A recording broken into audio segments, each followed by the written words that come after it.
तो हेलो बच्चों, कैसे हो आप सभी। स्वागत है आपका एक बार फिर से मेरे YouTube चैनल बायोनेक्टर्स एजुकेशन फाउंडेशन में। तो बच्चों, आज की वीडियो में हम डिस्कस करने वाले हैं पीवाईक्यूज।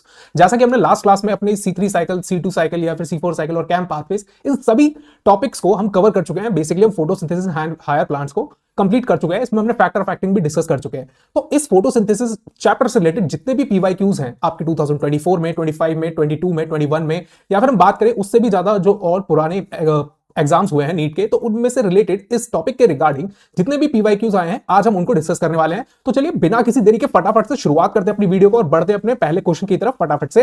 तो पहला क्वेश्चन हमारा क्या कहता है, विच of the following combination is required for the chemiosmosis. Chemiosmosis कौन सा प्रोसेस होता है? याद रखना बच्चों, भले आप माइटोकॉन्ड्रिया की बात कर रहे हो या फिर आप बात कर रहे हो क्लोरोप्लास्ट की, मतलब माइटोकॉन्ड्रिया के अंदर जो माइटोकॉन्ड्रिया होता है एक सेल ऑर्गेनेल, सभी को पता है। उसी तरीके से क्या होता है, क्लोरोप्लास्ट होता है, क्लोरोप्लास्ट। ठीक है, तो माइटोकॉन्ड्रिया के अंदर भी क्या होता है, एटीपी सिंथेस एंजाइम, तभी तो एटीपी सिंथेसाइज करता है। और क्लोरोप्लास्ट की इनर क्लोरोप्लास्ट मेम्ब्रेन में भी आपका एटीपी सिंथेस रहता है। तो यहां पर भी एटीपी का सिंथेसिस होता है। आपने देखा था लाइट रिएक्शन के अंदर इलेक्ट्रॉन ट्रांसपोर्ट चेन होती है। इलेक्ट्रॉन ट्रांसपोर्ट ईटीसी के बाद फाइनली आपका प्रोटॉन ग्रेडिएंट एस्टैब्लिश होता है। एस्टैब्लिश होने के बाद फाइनली आपका एटीपी सिंथेस वर्क करता है। तो इस प्रोसेस को जिससे एटीपी सिंथेस वर्क करता है, जिसमें क्या होता है कि केमियोस्मोसिस प्रोसेस होता है। ये केमियोस्मोसिस प्रोसेस क्या होता है कि इसमें प्रोटॉन जो होते हैं वो आपके स्ट्रोमा से ल्यूमन की साइड आ जाते हैं और थाइलक और ल्यूमन में एक प्रोटॉन ग्रेडियंट एस्टैब्लिश हो जाता है। कैसे? आप लोग देखो कि जब आपको याद था कि इलेक्ट्रॉन किस तरीके से फ्लो कर रहे थे, आपके फोटो सिस्टम फर्स्ट था, फिर उसके बाद साइटोक्रोम B6F और फिर उसके बाद फोटो सिस्टम फर्स्ट, और उसके बाद था यहां पर आपका एटीपी सिंथेस। कुछ इस तरीके से, ये एक रफ डायग्राम है तो ज्यादा माइंड में करना है इस बात को। तो जैसे जैसे इलेक्ट्रॉन ट्रैवल कर रहा था आपका, तो उस तरीके से एक प्रोटॉन पंप की तरह ये काम कर रहे थे आपके ल्यूमिनल साइड से, आपके स्ट्रोमल साइड से। ये जो स्ट्रोमा साइड था, यहां से ल्यूमिनल साइड में बहुत सारे प्रोटॉन्स आ जाते हैं, बहुत सारे प्रोटॉन्स। तो बेसिकली यहां पर एक प्रोटॉन ग्रेडियंट एस्टैब्लिश हो जाता है। यहां के कंपैरिजन में ग्रेडियंट का मतलब होता है कि हाई कंसंट्रेशन से लो कंसंट्रेशन की तरफ, मतलब एक तरफ हाई है एक तरफ लो है, तो आपका एक ग्रेडियंट एस्टैब्लिश हो जाता है। तो उस ग्रेडियंट एस्टैब्लिशमेंट में फिर फाइनली जो एटीपी सिंथेसिस वर्क करता है, इसी प्रोसेस को कहा जाता है, जो प्रोटॉन को पंप कर रहा है, केमिओस्मोसिस। केमिओस्मोसिस, तो इसे कहते हैं केमिओस्मोसिस। तो याद रहेगा आपको, भले हम माइटोकॉन्ड्रिया की बात कर रहे हो, भले हम क्लोरोप्लास्ट की बात कर रहे हो, तो जो प्रोटॉन होता है उनमें एक ग्रेडियंट एस्टैब्लिश होता है। इसके बाद जो एटीपी सिंथेस होता है वो एक प्रोटॉन चैनल की तरह वर्क करता है। फाइनली एक चैनल क्रिएट करता है और आपका एटीपी को सिंथेसाइज करता है, एटीपी सिंथेस। तो इसमें से क्वेश्चन में ये कहा गया है कि विच of the following combinations is required for chemiosmosis. Chemiosmosis process होने के लिए, मतलब एटीपी सिंथेस को वर्क करने के लिए जो केमियोस्मोसिस प्रोसेस होता है, उसके अंदर कौन कौन से पार्ट्स की रिक्वायरमेंट रहती है। जैसे कि एक तो मेम्ब्रेन होनी चाहिए, मेम्ब्रेन है हमारे पास। प्रोटॉन पंप होना चाहिए, हाँ प्रोटॉन पंप की तरह ही वर्क करते हैं ये। फाइनली जैसे साइटोक्रोम B6F की बात हो गई, या फिर हम प्लास्टोक्विनोन की बात करें, या फिर हम डिफरेंट जो प्रोटॉन्स हैं। फिर उसके बाद प्रोटॉन ग्रेडियंट एस्टैब्लिश हो जाता है, ये तीनों की रिक्वायरमेंट रहती है। फिर उसके बाद finally ATP synthase work as a proton channel, मतलब प्रोटॉन चैनल की तरह वर्क करता है, जिसमें से प्रोटॉन ट्रैवल करके वापस से स्ट्रोमा साइड में चले जाते हैं। तो इस तरीके से आपको क्वेश्चन को सोचना आना चाहिए, क्वेश्चन को जानना आना चाहिए कि आप किस तरीके से क्वेश्चन में आप की बाय की सॉल्व कर पाएंगे कि किस तरीके से क्वेश्चन क्या कहना चाह रहा है। जैसे केमियोस्मोसिस के बारे में अगर आपको पता है तो आप बता पाएंगे कि क्या क्या चीजों की रिक्वायरमेंट रहेगी। मेम्ब्रेन की रिक्वायरमेंट रहेगी, प्रोटॉन पंप की रिक्वायरमेंट रहेगी, फिर उसके बाद आपके प्रोटॉन ग्रेडियंट एस्टैब्लिश हो जाएगा। प्रोटॉन ग्रेडियंट एस्टैब्लिश होने के बाद एटीपी सिंथेस अपना वर्क करेगा और एटीपी को सिंथेसाइज कर देगा।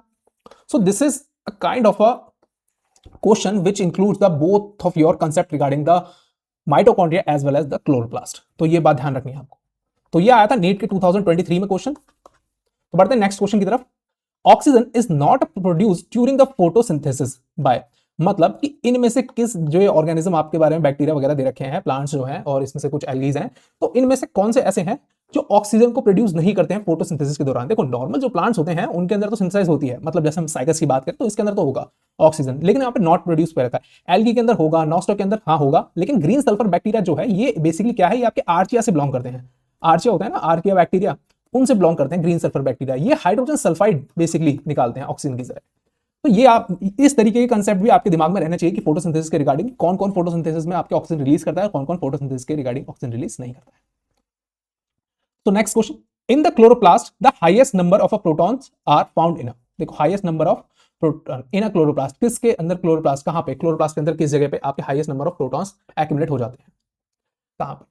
लास्ट अगर हमने फिगर बनाया तो जो फिगर थी हमारी, एक था आपका ये था मेम्ब्रेन, इंटरमेम्ब्रेनल स्पेस, मेम्ब्रेन स्पेस, और एक साइड था आपका स्ट्रोमा और एक साइड था आपका ल्यूमन। तो कहां पर आपका सबसे ज्यादा प्रोटॉन एक्यूमुलेट हो गए थे, कहां पर थे? आपके स्ट्रोमा से फाइनली आपके पंप हो रहे थे ल्यूमन में, तो ल्यूमिनल साइड में हो जाएगा, तो thylakoid lumen, answer is thylakoid lumen. तो नीट 2016 में कितना आसान क्वेश्चन आ रखा है, किस तरीके से आप दिमाग लगा पा रहे हैं, अपने क्वेश्चन को जान पा रहे हैं कि आपने जो पढ़ा है उससे बाहर से है ही नहीं। मतलब आप अगर आपके फंडामेंटल्स क्लियर है ना, तो आपका सारा का सारा नीट का एग्जाम फटाक से चुटकी भर में, मतलब टाइम से पहले ही कंप्लीट होता था लोगों का। विच of the following statements is incorrect, which of the following statement is incorrect, मतलब जितने भी स्टेटमेंट्स नीचे दे रखे हैं इनमें से इनकरेक्ट बताना है।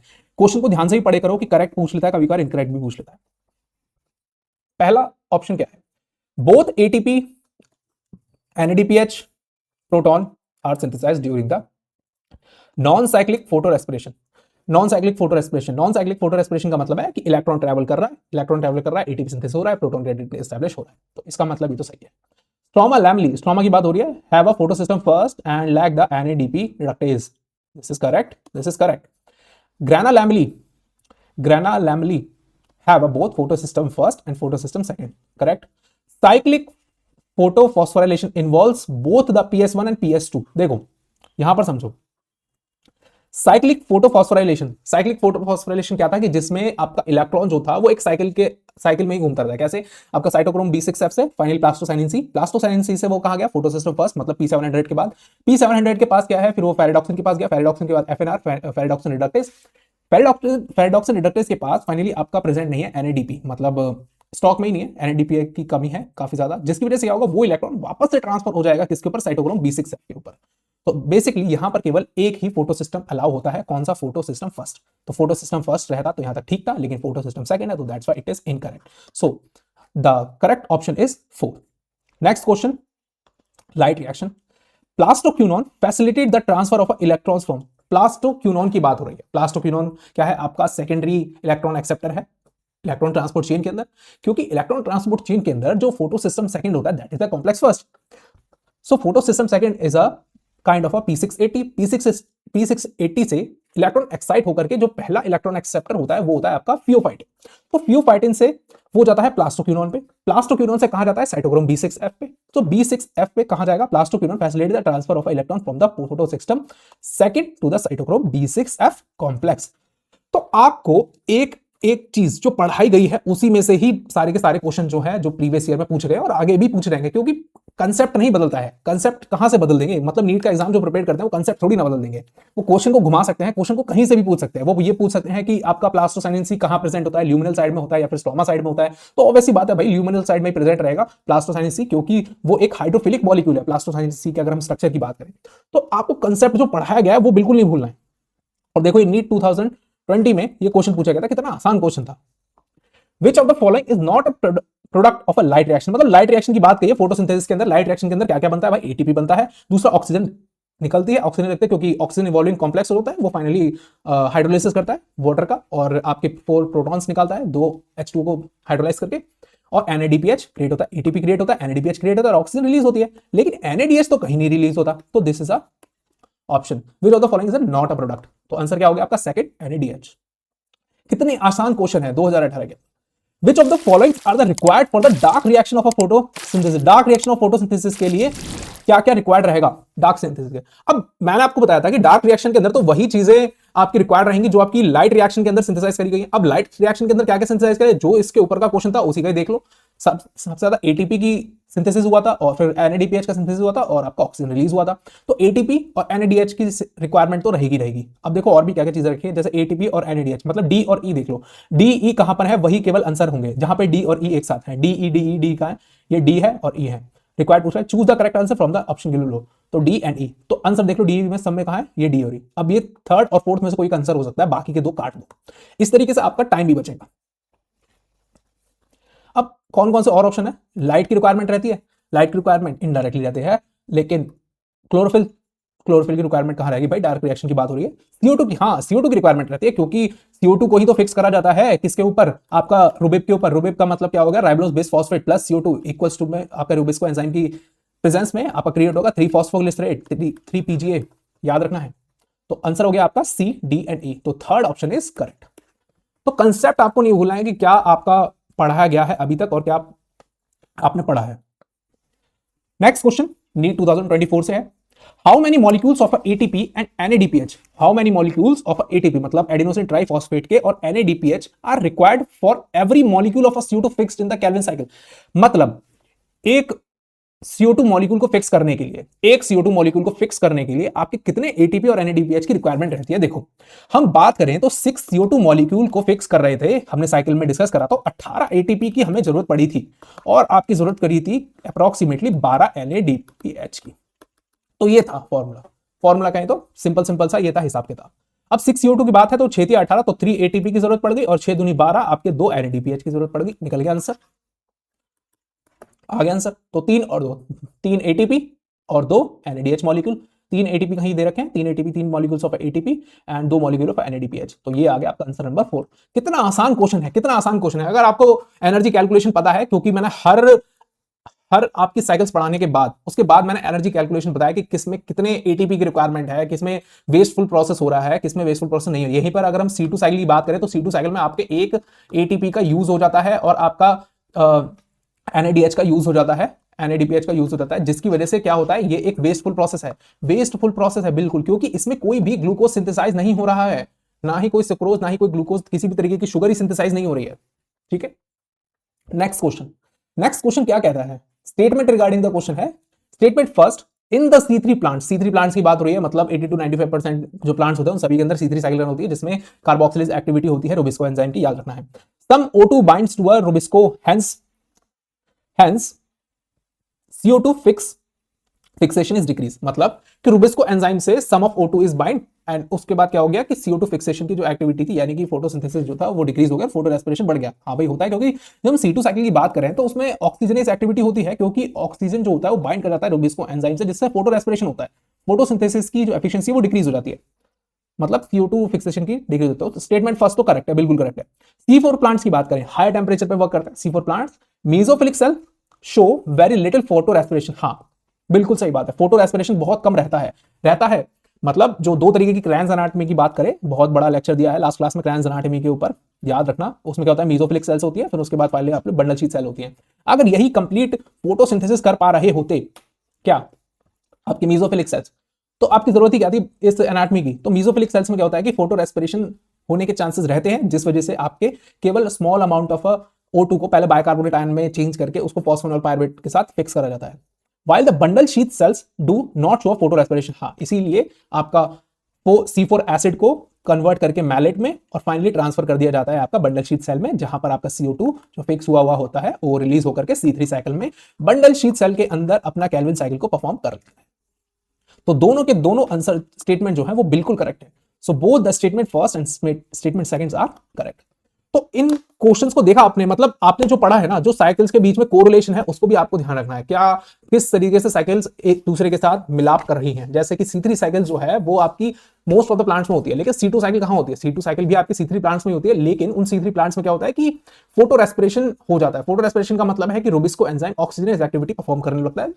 एक्चुअल में क्या होता है कि रुबिस्को एंजाइम का जो एक्टिवेशन होता है ना, जो एक्टिवेशन के बारे में मैंने थोड़ा बहुत बताया पहले भी, कि रुबिस्को एंजाइम का एक्टिवेशन के वक्त ही डिसाइड हो जाता है कि वो कार्बोक्सिलेशन परफॉर्म करेगा या ऑक्सीजनेस एक्टिविटी परफॉर्म करेगा।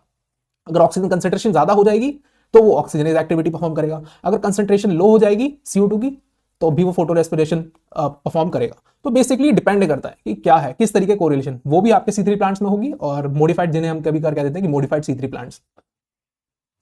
Next, how many ATP and NADPH2 are required for the synthesis of one molecule of a glucose, मतलब कितने ATP की रिक्वायरमेंट है और कितने NADPH की रिक्वायरमेंट है are required for the synthesis of a one molecule of a glucose during the Calvin cycle। देखो 6 CO2 की बात करी थी हमने, ठीक है, 6 CO2 थे, रुबिस्को एंजाइम के द्वारा फिक्स करेंगे, जिसमें आपके 18 ATP और आपके टोटल 12 NADPH DPH इनकी रिक्वायरमेंट थी। तो देख लो कहां है आंसर, 12 NADPH2 एंड आपके 18 ATP। तो this is your correct answer. 2023 में पूछा गया है। अब इसी का घुमावदार क्वेश्चन हमने जो पहले सॉल्व किया था उसी को देख लेते हैं। देखो यहां पर जो क्वेश्चन है ये पूछ रहा है कि एक CO2 फिक्सेशन के लिए कितने, तो एक के लिए पूछ लिया, अब हमने टोटल के लिए निकाल लिया था, जिसमें आपका एक 6CO2 कब फिक्स करे जाते हैं? जब आपका एक ग्लूकोज मॉलिक्यूल सिंथेसाइज करना होता है, 1 ग्लूकोज। ध्यान रखना है, क्वेश्चनों को घुमा करके पूछा गया है और इसमें कुछ बड़ी बात नहीं है बिल्कुल भी। जो पढ़ाया गया है बस उसको ध्यान रखना है, जो फंडामेंटल सीरियल वाइज पढ़ाया गया है उसी सीक्वेंस में ही आपको वीडियो देखनी है। Next, the first stable product of a CO2 fixation in the sorghum. Sorghum plants कौन से होते हैं? सॉर्गम प्लांट्स की बात करें तो कौन से हैं? सॉर्गम प्लांट्स मतलब ज्वार, ज्वार हो गया सॉर्गम प्लांट्स। ठीक है, जैसे ज्वार जो आप खाते हो, ज्वार जो खाया जाता है, ठीक है, उसमें पहला जो CO2 प्रोडक्ट होता है, CO2 फिक्सेशन का जो प्रोडक्ट निकलता है, जैसे ज्वार एक्चुअल में होता कहाँ है आपको याद है? ज्वार, ज्वार होता था आपका C4 प्लांट्स के अंदर। C4 प्लांट्स में सबसे पहला प्रोडक्ट क्या मिलता है भाई? C4 एसिड मिलता है। C4 एसिड क्या है? आपका pyruvic acid, sorry oxalo acetate, oxalo acetate, ये बात ध्यान रखें, ऑक्सैलो एसीटेट। ठीक है, ऑक्सैलो एसीटेट, तो answer is 2, oxalo acetate, C4 plants. और कौन कौन से होते हैं C4 प्लांट्स की अगर हम बात करें? जैसे चौलाई, चौलाई, ठीक है, ये भी आपका C4 प्लांट्स के अंदर आएगा, ध्यान रखना है। अगर हम कैंप पाथवे की बात करें तो कैंप पाथवे के अंदर कौन कौन से प्लांट्स आते हैं? जैसे एलोवेरा आ गया, एलोवेरा, कैक्टी आ गया, कैक्टस, या फिर हम बात करें पाइनएप्पल के बारे में तो वो आ गया। Next, the plant in your garden avoids photo respiratory losses. Photo respiratory losses को बचाना चाहते हैं आपके गार्डन में जो प्लांट है। Has improve water use efficiency, show high rate of photosynthesis at a high temperature. मतलब हाई रेट ऑफ फोटोसिंथेसिस है एट हाई टेम्परेचर, मतलब कहीं ना कहीं C4 प्लांट्स को has improve efficiency of a nitrogen utilization in which of the following physiological groups would you assign the plants. कितना आसान question है, नीट 2016 में पूछा गया है, तो सिंपल सी बात है भाई, हाई टेम्परेचर की बात हो रही है तो सीधा सीधा आ जाएगा आपका C4 प्लांट्स। लेकिन यहाँ पर अगर कहीं नाइट का जिक्र होता ना कि नाइट में वो अपना स्टोमेटा को जो है वो ओपन कर रहे हैं, तो यहाँ पर आ जाता कैंप पाथवे, तो आंसर हो जाता आपका फर्स्ट। बिल्कुल ध्यान रखना है इस बात को भी, हाई टेम्परेचर के साथ साथ अगर उन्होंने स्टोमेटा के रिगार्डिंग अगर कोई स्टेटमेंट दे रखा है, तो अगर उसमें स्टोमेटा जो है वो आपके नाइट में ओपन हो रहे हैं, तो इसका मतलब क्या है कि वो कैंप पाथवे या फिर कैंप क्रूशियलेसी प्लांट फैमिली की बात कर रहा है। Next question, with the reference to a factor affecting the rate of photosynthesis, मतलब regarding the different kind of a factor which is affecting the rate of the photosynthesis. आपको याद होगा कौन से फैक्टर्स जो होते हैं वो रेट ऑफ फोटोसिंथेसिस को अफेक्ट करते हैं, मतलब जो लिमिटिंग फैक्टर होते हैं, मतलब जिनका अमाउंट बहुत लो होता है। विच of the following statement is not correct. Not correct की बात करी जा रही है कि मतलब इसमें से हमें एक गलत स्टेटमेंट चुन करके बताना है।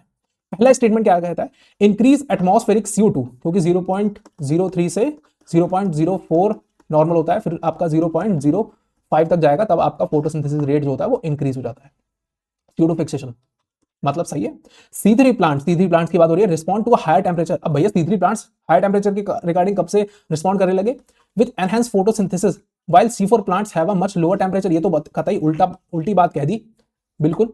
Tomato is a green house crop which can be grown in a CO2 enriched atmosphere for a higher yield। हाँ, CO2 enriched मीडियम की रिक्वायरमेंट रहती है जो टोमेटो की खेती होती है। तो थर्ड ऑप्शन सही है। Light saturation of a CO2 fixation occur at 10% of a full sunlight.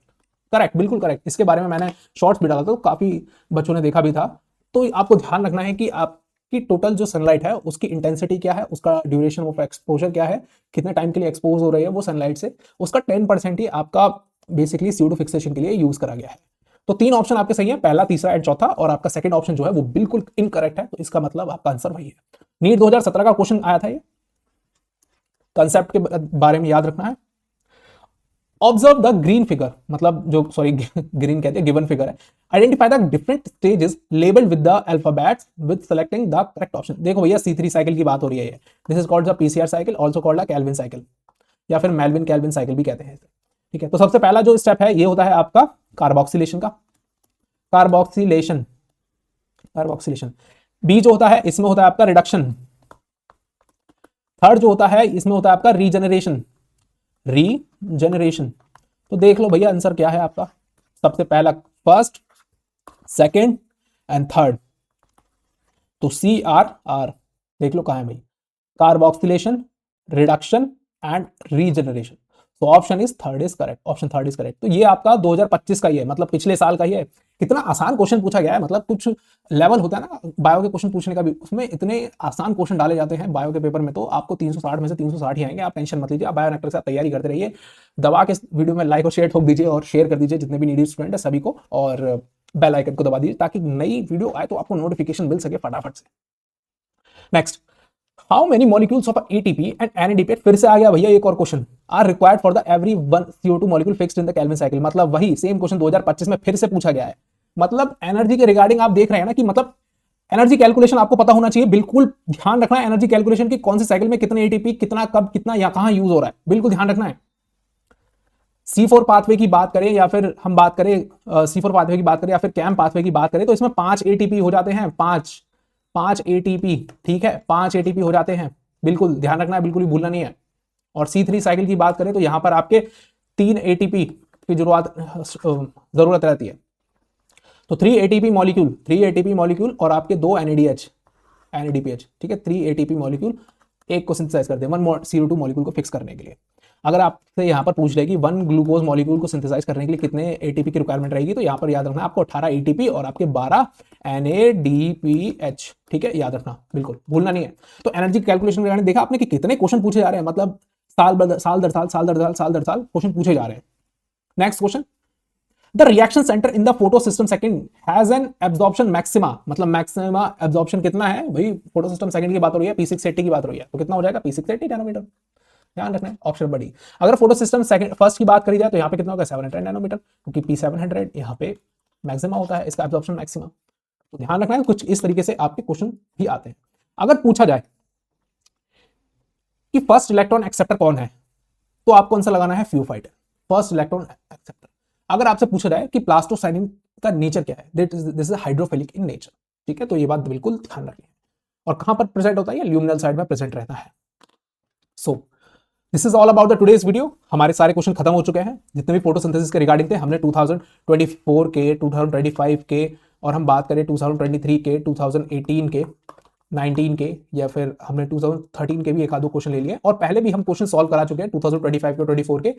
तो मिलते हैं नेक्स्ट वीडियो के अंदर, और नेक्स्ट वीडियो के अंदर अपना नया चैप्टर स्टार्ट करेंगे और उससे रिलेटेड PYQs को फटाफट से खत्म करेंगे। और फटाफट रिवीजन भी चल रहा है, और फटाफट फुल कंसेप्ट के साथ रिवीजन है। ये भी नहीं कि कुछ चीजें ऐसी छोड़ी भी जा रही हों, और ऐसा नहीं है कि चैप्टर पूरा NCERT कवर्ड होकर के उसका एकदम निचोड़ है आपके पास। और प्लीज लाइक कीजिए, शेयर कीजिए और सब्सक्राइब कीजिए बायोनेक्टर्स को, और बनी रहिए बायोनेक्टर्स के साथ, और please press the bell icon also. Thank you.